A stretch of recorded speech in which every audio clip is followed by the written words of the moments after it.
आउनुहोस् साथीहरू, म हजुरहरूलाई मेरो मम्मी बुवाको बारीमा लैजान्छु।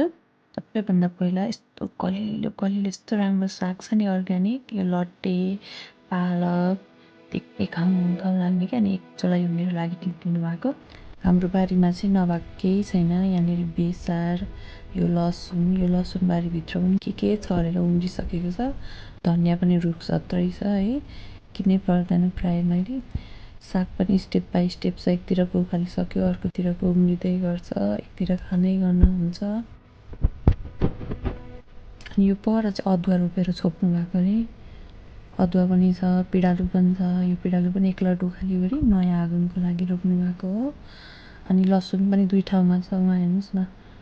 बिचमा साग भएको ठाउँमा पहिलाको लसुन उखालिवरी अब यो लसुन बारीभित्र यो भिन्डी उम्रेर यत्रो भइसकेको छ। घिउ सिमी, काँक्राहरू सब थोक छ। अब त्यो लसुन उखाल्ने, अनि त्यसपछि त्यो बिचको भिन्डीहरूलाई चाहिँ मजाले गोडमेल गरिदिनुहुन्छ अरे। अनि यो चाहिँ बर्खे आलु हो, हिउँदे आलु अस्ति नै खनिवरी एकलट झिकिसकेको, अब यो बर्खामा खन्ने हो। कुरिलो पनि छ हो। यहाँ चाहिँ लसुन थियो पहिला उखालेर यो मकै गोडिदिनु भएको हो।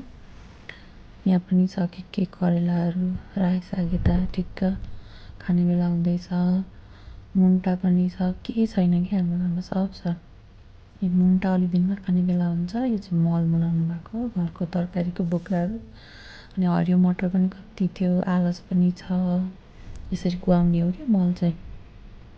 अन्जिर पनि छ, के चाहिँ छैन होइन। ड्रागन पनि कति छ, कति धेरै फल्छ। यो चाहिँ सुकमेल हो।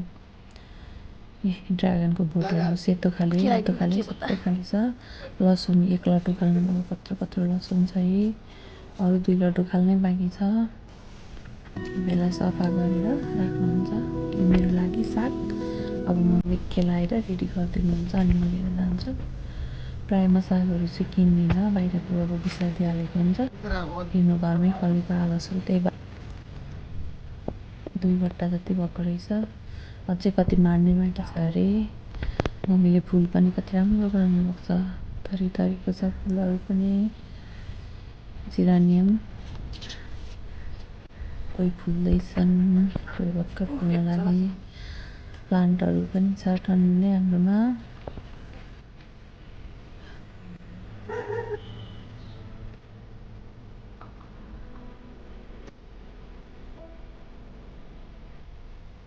बाबु चाहिँ मस्त खेल्दैछ।